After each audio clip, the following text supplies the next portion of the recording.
welcome to a brand new car and bike podcast. And today we're discussing a topic that has created quite a stir in the Indian auto industry in the last few days and amongst buyers as well. Absolutely. This is the proposed ban on the usage of diesel vehicles by 2027. Now, a report by the Energy Transition Advisory Committee, which is a part of the Ministry of Petroleum and Natural Gas, has sent in a set of recommendations saying that beyond 2027, diesel vehicles should not be used in India. Now, Kingshuk, on paper, it sounds good that we're trying to have a cleaner environment around us and lesser carbon emissions. But this has, as I said, created quite a furor amongst all the stakeholders. Yes, absolutely. In fact, when you were just introducing, the first thing that came to my mind was ki perhaps this is India's Dieselgate. Can we call it that? Yeah. Yeah. No, because we've heard that before. All of us, early on in our career as an automotive journalist, we have been enamored by these, big, burly, diesel-powered SUVs.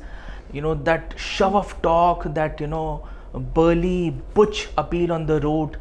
And now, slowly, all of that is, taking a backseat. It is starting to fade away from the system, and yes, it is in a good way. It is good for the environment, for the industry to move on to better and cleaner resources. But at the same time, there's no doubting the fact that I'll miss that locomotive kind of diesel torque. Yeah, I'll miss that. No, as it is, over the last few years with BS4, with BS6, and now recently with BS6 phase 2, norms are becoming more stringent, right? It's getting more difficult for manufacturers to build diesel cars that subscribe to all these norms. The number of diesel cars in the market, the options have reduced significantly, right? Yes, absolutely. The costs have gone up.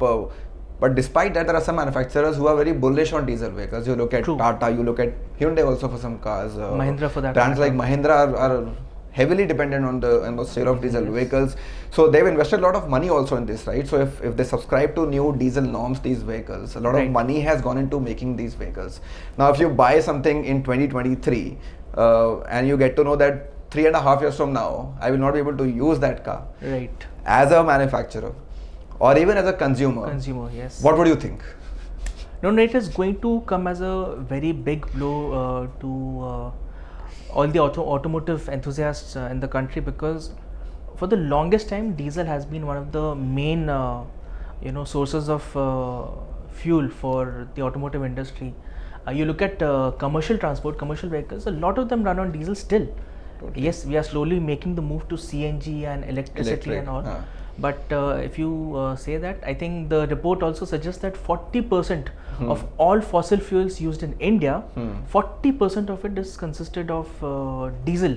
And it becomes even higher when you look at public transport, what you were talking about. So there it goes almost up to 80% if you look at the luggage carriers, the goods, goods and transportation vehicles, public transport, buses. In fact, the panel has also recommended that from next year, which is 2024, there should be no new procurement of diesel vehicles. Yeah. I mean, that does sound a little far-fetched, right? To ensure that in the next 12 months that no new diesel public transportation vehicles will be bought. The one concern that all of us should have as consumers of automobiles, as users of automobiles, is that like I said earlier, 40% of all fossil fuel used in the country is diesel.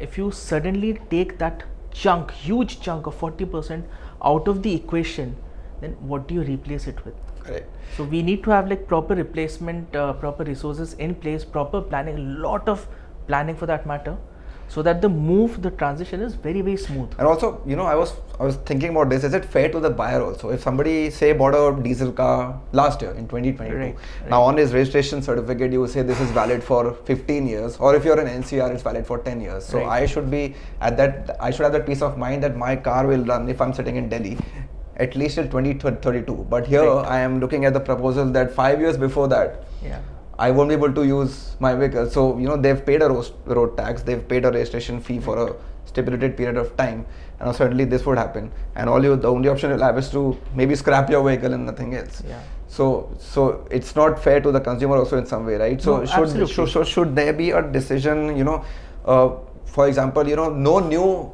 vehicles should be sold by this time. That right? could be one of the Should that be solutions, honored? yes. I mean, if I have 15 years on my RC or 10 years on my RC, should that be honored according to you? It has to be honored, because otherwise all the hard-earned money that I've put into a diesel vehicle, for that matter, is going down the drain. If you don't run it for like lots and lots of kilometers, is considering that it is a diesel engine, is meant to last long, and diesel is supposed to be slightly more efficient than petrol. If you're not utilizing the diesel engine, the diesel car that you have to the max, then of course you will run into losses, and it's not going to be a good scenario. Like you suggested, what can be done alternatively is the fact that after a certain point in time, say maybe 2025 onwards, you stop registering diesel vehicles in metropolitan cities. Right. You can let them get registered in small cities. Maybe that could be a solution. That is just something that is coming off the top of my head. Yeah, I forgot to mention that in the beginning. This is a proposal is for cities that have a population of more than 10 lakhs. Right. So for smaller towns, it's not a part of the proposal. So in the bigger, larger, and so I think most major urban towns have that population, right? They easily go beyond 1 million. Easily. Talking about bigger cities like Delhi and Mumbai, we're looking at 20-30 million. So that of course is a big number, but I think every state will have at least 10-15 such towns will have at least a population of 1 million. So the good thing is that the Ministry of Petroleum and Natural Gas, was quick to respond to all these news and all the reports about this actually happening in 27. So let's quickly go through some tweets that the ministry wrote, that they have received this report from this Energy Transition Advisory Committee, and it hasn't yet accepted the report. It also goes on to add that India is committed to net zero by 2070, and that has been widely reported over the last couple of years, and that ETAC has made some forward-looking recommendations for shift to low carbon energy, and they have a futuristic outlook. But they've also said that suggestions of ETAC relate to multiple ministries, and there are a lot of stakeholders, including states and of course automobile manufacturers, and consultations with all these stakeholders are yet to be initiated. So no decision has been taken, and from how this tweet sounds, it's going to take a while before they will come to a conclusion, right? Right.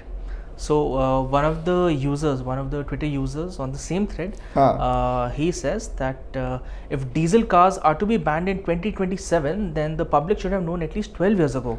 For an average Indian family, even this period is short. We take bank loans for 7 to 10 years. If banned in 2027, from entering most of the cities, we end up paying EMI on unused cars.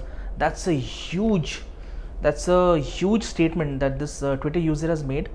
And I think he is right to a large extent, to a certain extent. Totally. One more user has written, I have just booked a diesel car, and this news comes as a shocker. Yeah. The recommendation is too forward looking and disrupts the automobile sector, needs some clarification at the earliest. So these tweets by the ministry were like some sort of a clarification, but some more clarification would help. We've already seen we've seen that in Delhi in the last 1 or 2 years, how even 2-year-old diesel vehicles, BS4 diesel vehicles were banned for a few days because of because we went to higher pollution levels. Right. So these things do create a doubt in the minds of the buyer, should they be going for a diesel vehicle or not. I've been getting a few calls from my friends over the last few days, somebody considering buying a new car and suddenly reading these news items and saying that should I go in for this or not. So as we said, this decision is not coming in a hurry, right?